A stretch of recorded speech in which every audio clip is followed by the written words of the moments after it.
Yeah. The floor is yours. The best পুরস্কার মঞ্চে এবার দাপট দেখিয়েছে Paris Saint Germain PSG. European সাফল্যের স্বীকৃতি হিসেবে বর্ষসেরা ফুটবলারের পুরস্কার জিতেছেন ক্লাবটির ফরাসি ফরোয়ার্ড ওসমান দেমবেলে।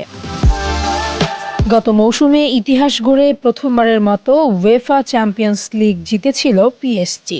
সেই ঐতিহাসিক সাফল্যে বড় ভূমিকা রেখে ফিফা দ্য বেস্ট পুরস্কার জিতলেন ওসমান দেমবেলে। কিলিয়ান এমবাপ্পে ও লামিন ইয়ামালকে পেছনে ফেলে এই সম্মান অর্জন করেন তিনি।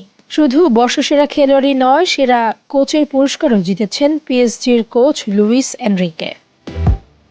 বর্ষসেরা পুরুষ দলে জায়গা পেয়েছেন পিএসজির ৬ জন ফুটবলার, যা ক্লাবটির আধিপত্যকে আরও স্পষ্ট করে তুলেছে। সেরা গোলরক্ষকের পুরস্কার জিতেছেন জিয়ানলুইজি দোনারুমা, যিনি পিএসজির হয়ে ইতিহাস গড়ে বর্তমানে খেলছেন ম্যানচেস্টার সিটিতে।